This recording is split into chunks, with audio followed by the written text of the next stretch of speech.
Fakimundan lero se. Amen. Maliswa fakle chon moinan kazam ngai silo tika khon sange.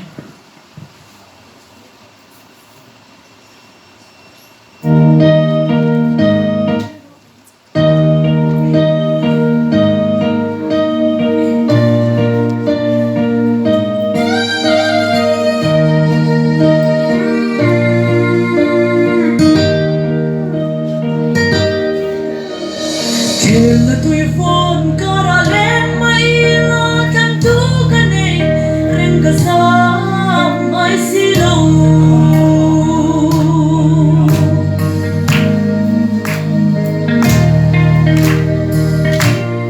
ở đây cái sẽ ra phim tên căn tu phô kia năn nọ cái rong nun rèn ngài biết lòng quỳ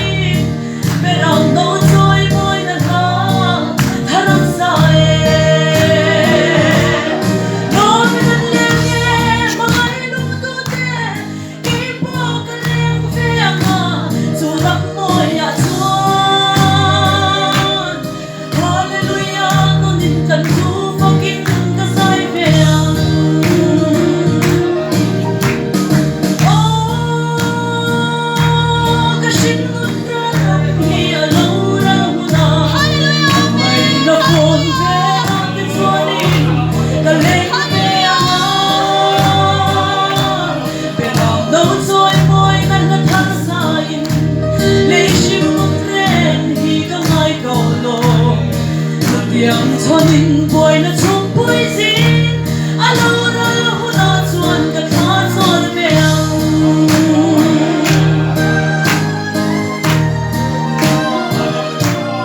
bi den an shil ban ro pui na ke zong ka tem lo chi shin muk pia rao tha ka fan za mi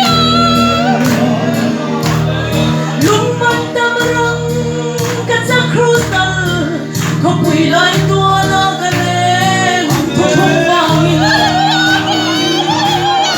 nó đi thân lên tôi thế cái bùa cái lên mà chùa đắp môi à chuan Hallelujah tôi nhìn cần thu và kín cái sai vẹn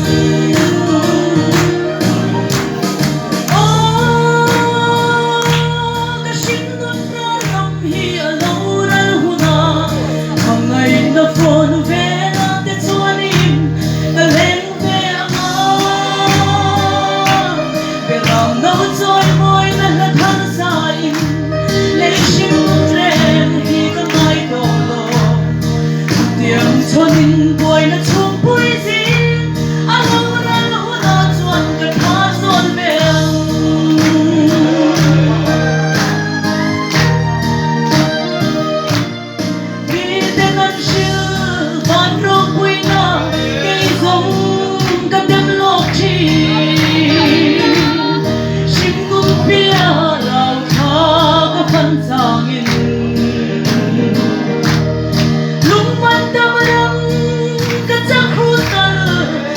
quỳ lại tua lo cái lên thu thu vào nhìn rồi mình đang lên nghe mà ngay lúc tôi thế cái bùa cái lên về mà dù lắm môi à chuan Hallelujah tôi mình cần tu và kín cái sai vẹn